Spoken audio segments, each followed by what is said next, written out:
Well, if you can see my shirt, you know what we're talking about today. It's the 2022 World Cup. Yes, a fall World Cup is taking place. And we're here to talk about it on the Big D podcast. Before I bring in my friend from England, please subscribe, like, and share the Spunky Spectrum Sports YouTube page. See all my content. Usually it's all about the NFL now, but changing up today. Also check out the Big D podcast for your audio listeners on Spotify and Apple. So normally when my next guest is on, we usually talk about golf, but today we're talking World Cup. So joining us from jolly old England tonight is my friend Tom Jacobs. Tom, why do the US and three lions always end up in the same group? I think it's just a group of misery. I think we'll find out on Monday just what we can expect. But I'm really looking forward to our game on Black Friday. That's going to be a very exciting match. Not so excited about the other two matches in the group. I've got to be honest. Iran and Wales don't exactly fill me with excitement, and it feels like we've got a controversial start maybe to Sunday's game as well. So lots to unfold before even our game plays. Oh boy! So obviously, the World Cup's probably the biggest event in the world. I mean, what is one of your favorite World Cup matches you can think of? It might not even be for England; it could just be a favorite match in general.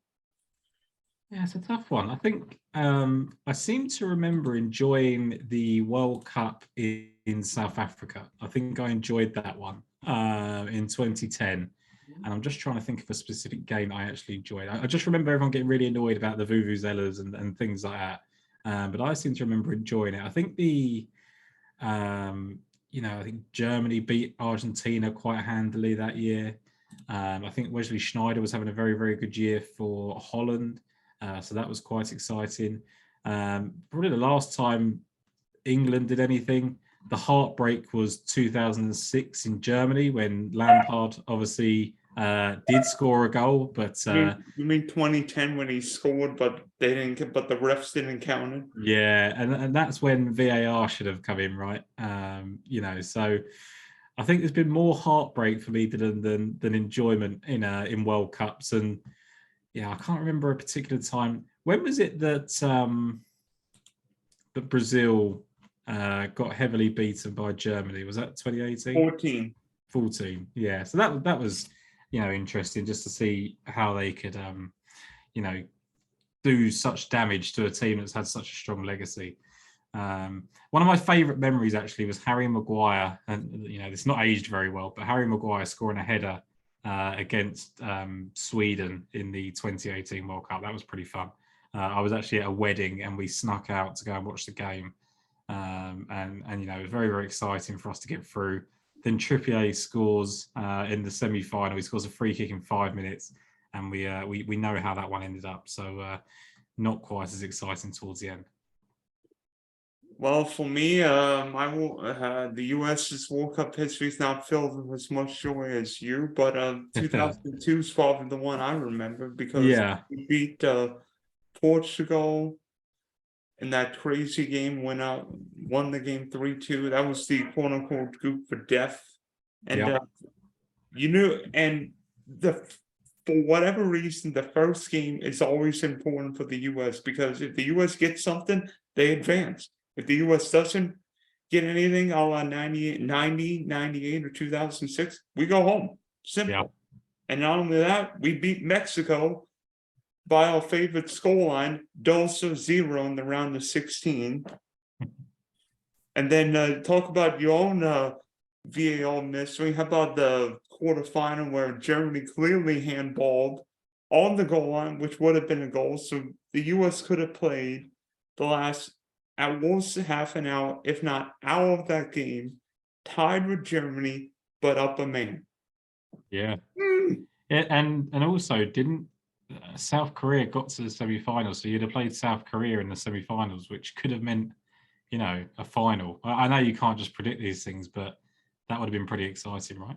So what South Korea would have gotten every call because South Korea shouldn't have beaten Italy, and they shouldn't have beaten Spain. Like every call went South Korea's way in that World Cup. Yeah, stretch. Well, I wonder why. I wonder why that happened. that World Cup. But how do you feel about the Winter World Cup and where it is hosted? I mean, we could talk about where this World Cup is being held, because I mean, some people, myself included, feel like it should be in the US, but we know why it's happening. It's something we can't control, but the fact it's taking place in the middle of the season feels like it's jammed. Like it feels. I'm not as excited for the World Cup now as I would be in June or July, because June, July is peak international football time. Now, in the US, it's peak NFL time because we've got Thanksgiving coming up. Christmas is in a few weeks. So, I mean, it feels like the World Cup is almost like an afterthought, but I mean, I'm still going to watch it. But it feels weird that the World Cup is happening. Plus, usually teams would have 3 or 4 warm-up games. I mean, teams barely get warm-up matches. I mean, I don't think the US got a warm-up game before we play Wales on Monday. I think there's a couple of things, right? I think we all know kind of the conspiracy of Qatar getting to host a World Cup. Unfortunately, you know, you've got your World Cup in 2026 to look forward to, right? But I think I actually have a little bit of a different opinion in terms of it being in the winter over the summer, in the sense that, yes, you know, in England especially, we get very, very excited because we get good weather for, you know, 30 days whilst the World Cup is normally on. And, you know, we have a few beers and the sun's out and we get to watch the World Cup, right? So everyone's kind of missing that aspect to it. But we don't have, you know, it's not as easy for us to watch the NFL in England because of the time difference. So, you know, we might watch a 6 o'clock and a 9 p.m. game on a Sunday, but otherwise it's very hard for us to follow. So the NFL doesn't really impact us in the same way. So the Premier League's paused, the Championship's paused. The World Cup's really the only thing for us to look forward to in the winter. And my thinking is that, like, whilst it's really dark outside in the morning, dark outside in the evening, at least I've got something to look forward to. Every evening I've got a World Cup game to look forward to, hopefully, if you know, the games are good and England get far, right? So I'm quite looking forward to it. I think it'll break up, it will you know, change the year and how you look at it and how it finishes. And, you know, whether I'm optimistic about England or not is a different story, but I'm very excited to watch the World Cup as a whole. Everyone has the same kind of opinions about it being held in Qatar, and I absolutely understand that. But it's just the way of the modern world. Like there's a lot of things going that way, and unfortunately we can't control it. So why not just enjoy it for what it is? All right, so I think it's time, as you know, or if you've been hiding on a rock the past 3 or 4 months, the US, England, Wales, and Iran on the same group, and England's first game is again against Iran on Monday. The US and Wales play Monday night. So, Tom, I'm not sure you want to remember this, but the US and England have met a couple of times in a World Cup. One time was famous for one of the biggest upsets in World Cup history. Another, well, let's just say Robert Green doesn't want to remember this one. Yeah, not sure I want to remember the Robert Green incident, right? But you know, there's 2 wins for USA versus England. One very famous draw in 2010, and the rest are kind of friendlies, right? So, but yeah, that 2010 one was definitely forgettable, should we say? Yeah, started off well for the 3 Lions because Steven Gerrard scored in the first 4 minutes, and then Dempsey got the gift goal of his World Cup career. How much better do you think this USA team is now than the one you had then? I'm just looking at the team that played against England then. So you had Tim Howard in goal, who was a very capable goalkeeper, played in the Premier League for a very long time. Bocanegra played an awful lot. I think he played for Fulham. I seem to remember him having a long career. Michael Bradley as well, played, I think, in Roma and things like that. And then you had kind of Landon Donovan and Clint Dempsey, who had very established careers. Josie Altidore had some stuff. But otherwise, it was a pretty weak team, I think, compared to what you've got now.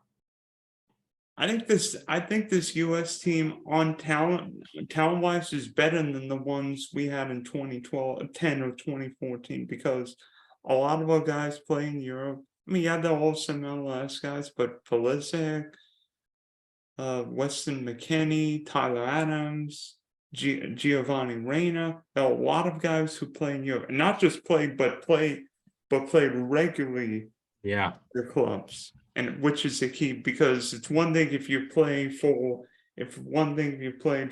Chelsea, Arsenal, Juve, or wherever, but if you play and not just play but start for your club, that's a more important key.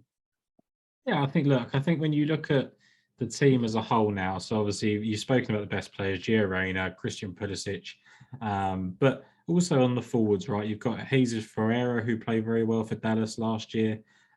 Josh Sargent's been playing well for Norwich this season. Okay, he's probably not going to be someone that people are very excited about, but I think he's a good option off the bench. And then, like you say, that midfield, you've already mentioned Tyler Adams, Weston McKennie. You've also got Brendan Aronson for Leeds. Kellen Acosta's played a lot of games for the USA. I don't really know too much about him, but he's obviously, well established. And then in defence, you've got, DeAndre Edlin and Anthony Robertson wing backs. Cameron Carter-Vickers plays for Celtic. You've got experience. Is Ethan Horvath going to play, or is that going to be Matt Turner that plays in goal? It's going to be Matt Turner.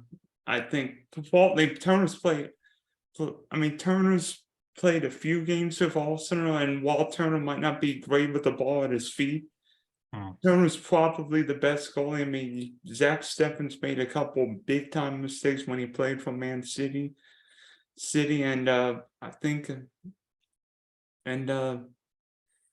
the U.S. can't have mistakes. Turner gives the U.S. a rock, and to be honest, I know everybody loves passing out from the back.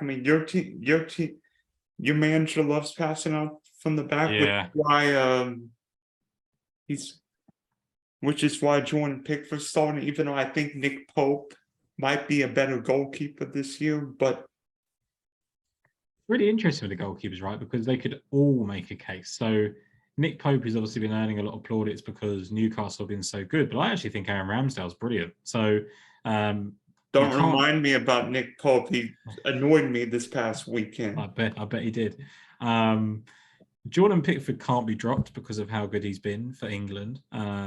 He might be on a bit of a shorter leash than ever before, but they're probably not going to change it during the tournament, right? So there's one player, and I don't know how much you know about him, but Haji Wright has been playing very, very well in Turkey as well. He's got 9 goals in 12 games for Antalyaspor. So I wonder if he's going to be an option off the bench as well. Like it just feels like for once, like the USA, if anyone runs out of gas, if Pulisic or Reina need a rest, or Ferreira or whatever, it feels like you've got some options off the bench with Sargent and Haji Wright as well. I would agree. Plus, with the five sub rule, I think rotation is going to be a key, because we're playing every 3 or 4 days. So guys are already going into this World Cup more fatigued than ever. Now you add this World Cup in Doha, Qatar, which is going to be hot. It's interesting because everyone kind of factored in like it was ridiculous that we were going to play during the winter because players would get injured in the last games of the Premier League. But can't they get injured in the last game of the Premier League before a Summer World Cup?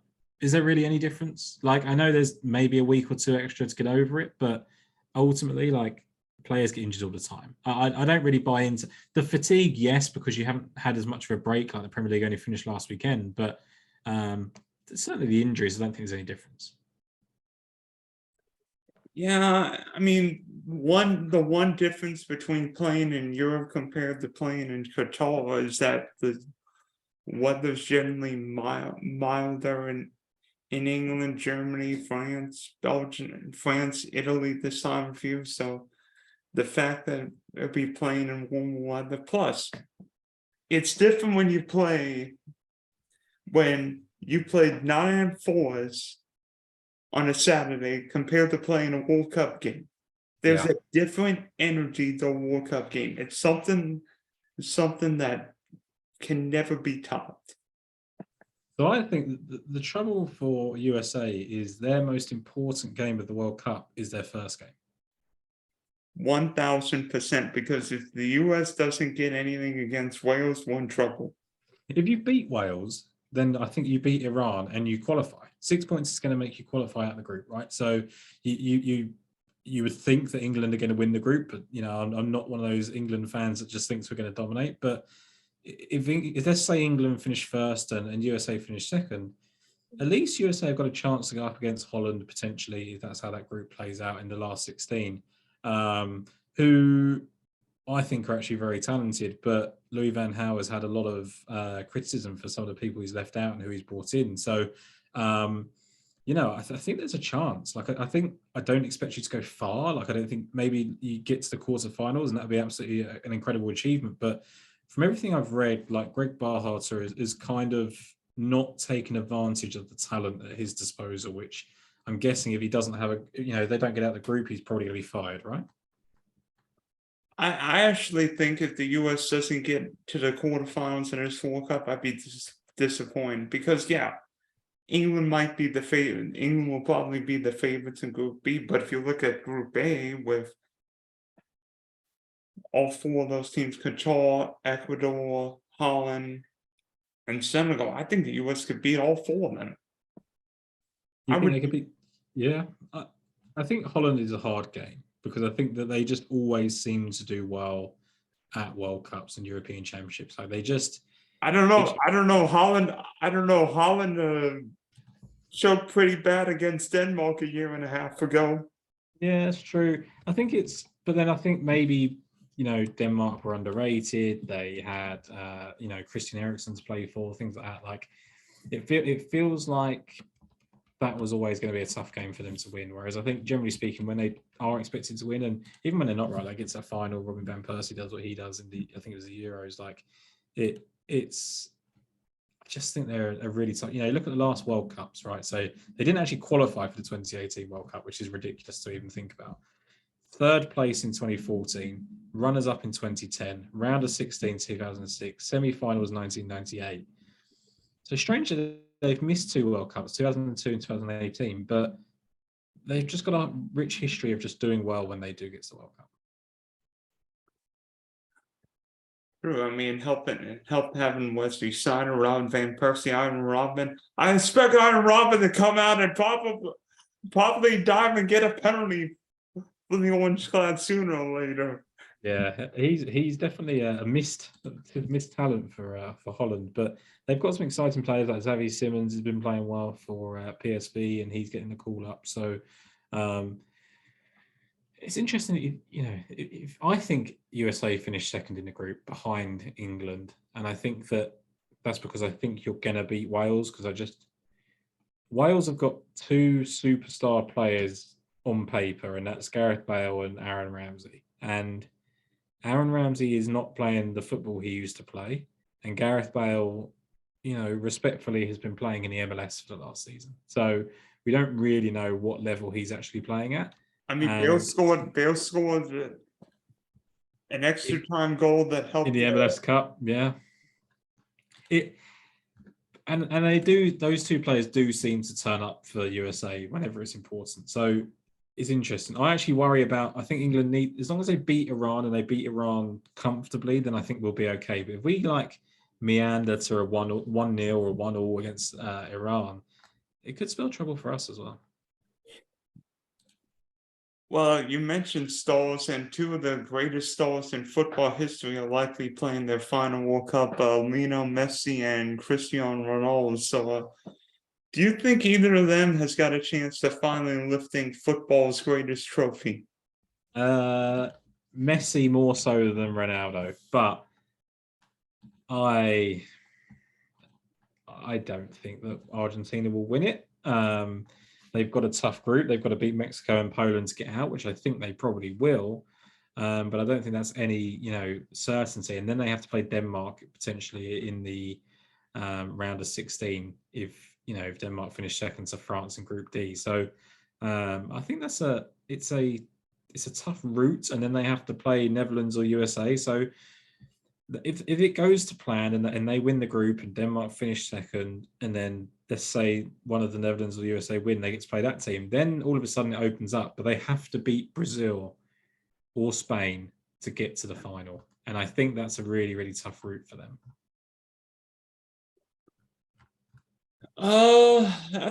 That's really interesting. I mean, I don't know what to make of Portugal. Could win the World Cup or lose in the first round. You don't know what to expect from Portugal. I don't think they'll be very good. I think there's too much going on with Ronaldo. I think they left out Renato Sanchez, which I thought was a strange. I don't know what his club form's been like recently, but it feels like he's someone that should be really important for Portugal. He's out of the team. No Diego Jota. No Diego Jota, and Rafael Leao hasn't been in the same form as he was in last season. There's just a lot of unknowns. Argentina's team doesn't look as exciting as it used to, right? So they've got Julian Alvarez, Paulo Dybala, and Lionel Messi kind of up front, which is exciting. Lautaro Martinez is obviously what they would consider their main goal scorer outside of Messi. But their midfield seems a bit, lackluster. They've got Rodrigo de Paul from Atletico Madrid. They've got, I don't know too much about Palacios for Bayer Leverkusen to be very, very popular, but Alexis McAllister is a young talent for Brighton, but not one that I would consider a World Cup winner. And their defence is aging, I would say. Otamendi's getting on a little bit. Tagliafico is not the youngest. Romero in and out of Tottenham in terms of form. So I don't think they're as quite as complete as some of the other teams. I will say this, Argentina's got a really good goalie. I mean, both of us have seen what Martinez can do with a villain. I think he played really well with Argentina when they beat Neymar and Brazil at the last Copa America. Yeah. And I don't think Argentina is dependent on Messi like it was in the past. No, definitely not. I think it's definitely more of a team this time around. I think actually Messi has been more of a team player for Argentina than Ronaldo ever has been for Portugal. So I worry about Portugal in the sense that I just don't know what state Ronaldo's in. I don't think without Ronaldo they can do anything. And yeah, I don't. Mind you, they've surprised us before, haven't they? They got to the Euro finals, and they can obviously do it. So who knows?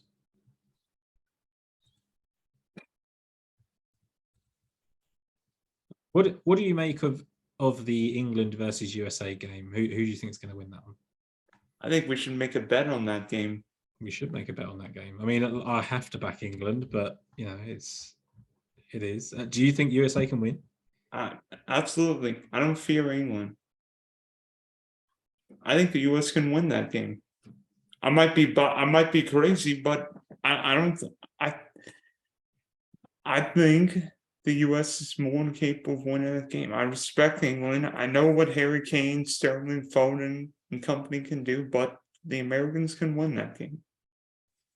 I might be crazy, but I think the Americans can win that game. Plus, Black Friday's all holiday. I think it just we would beat ourselves. Like if we don't play our best, we can get beat. But if we play our best, I don't think anyone in that group can kind of hang with us. So we shall see. How many, Dylan? A little trivia question for you. Okay, so in France's win in 2018, okay, Didier Deschamps was manager. He was also the captain of the 1998 winning World Cup side. How many other players have won the World Cup as a player and a coach? I know the West Germany manager did in 1990. And who was that? I can't think of his name off the top of my head. If I said Franz, does that help you? Franz Beckenbauer. Yeah, it's Beckenbauer. Yeah, Franz Beckenbauer. So he's won. No, I don't think it'd be him.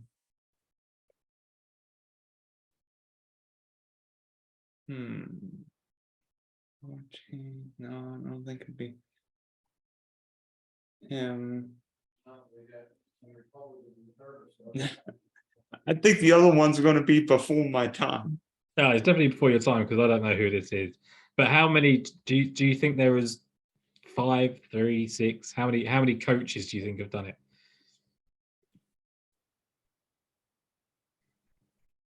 I don't remember. I don't know off the top of my head how many have won. I mean, somebody from Stumped you that one, hasn't it? Yeah. Tough question. I wouldn't know the answer. It's three. Okay, so there's three players that have also won as a coach, and it was Brazil's Mario Zagallo, who I don't know.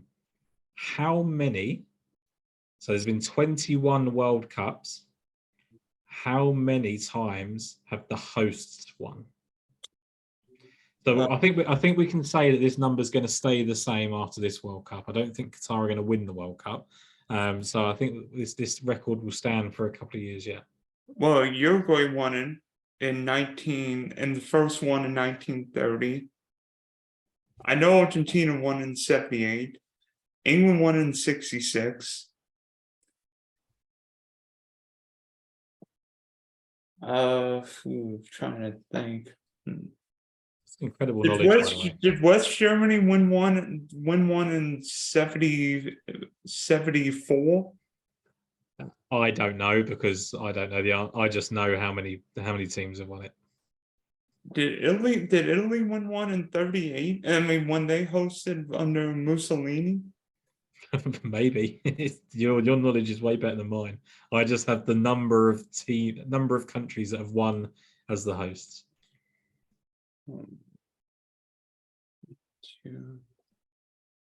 Well, France won in 98. Yep, I know that one. And then, how many is it?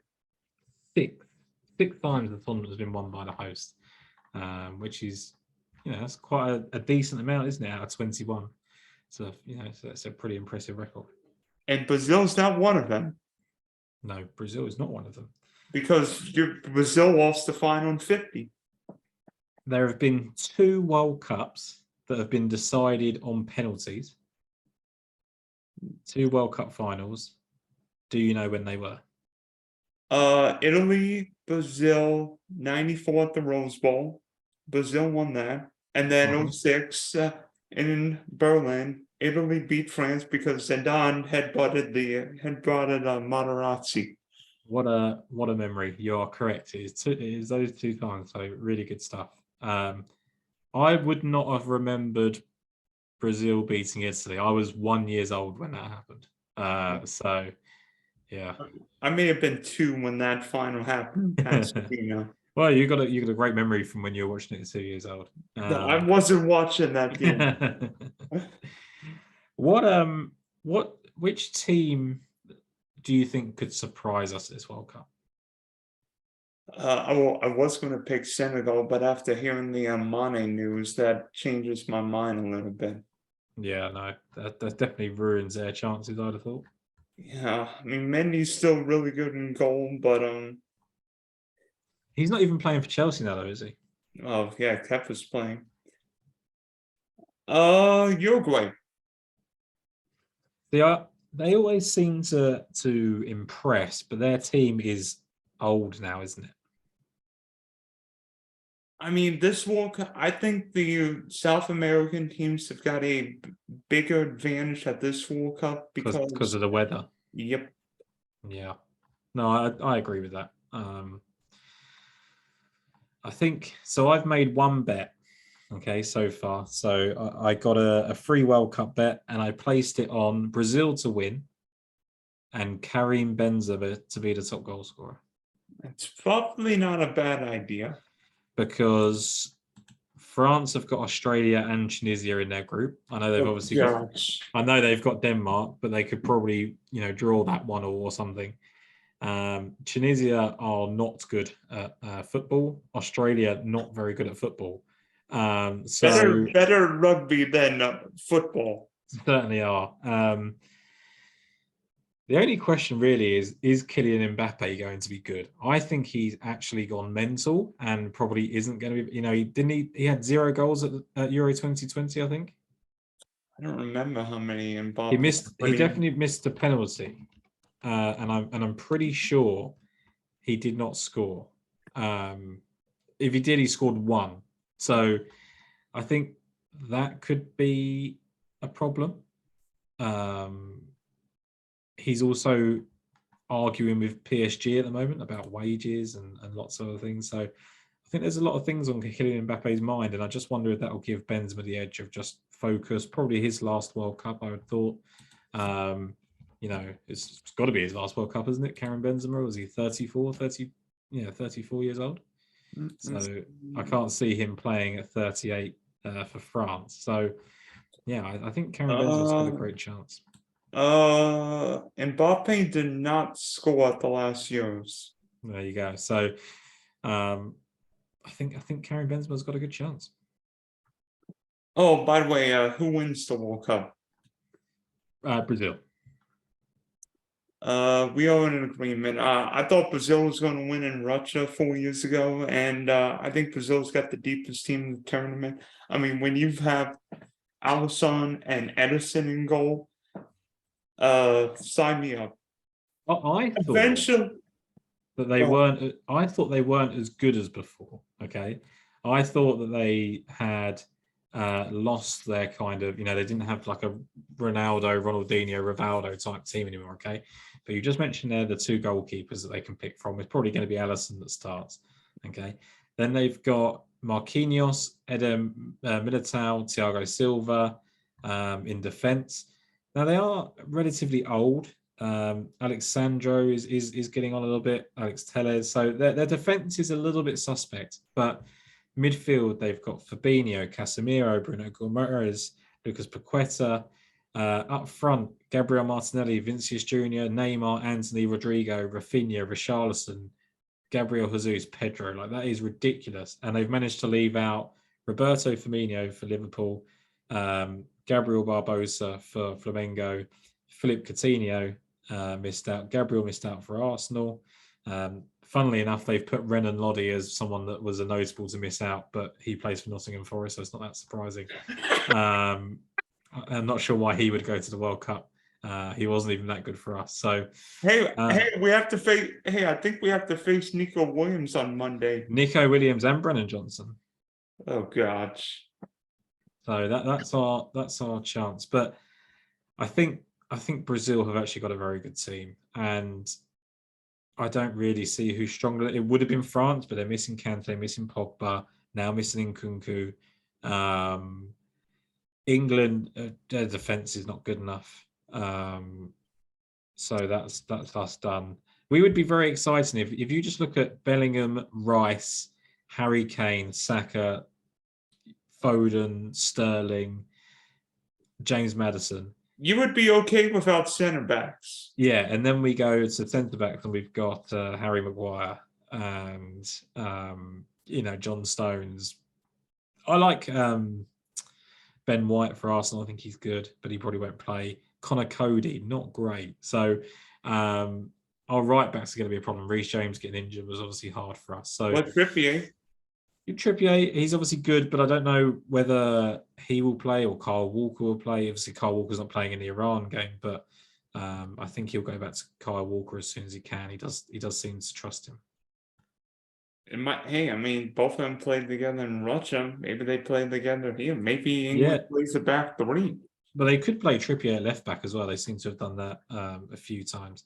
There was one team that I thought were going to be a real dark horse until their two strikers started facing injury problems. Can you guess who I'm talking about? One of them plays in the Premier League, one of them plays in Serie A.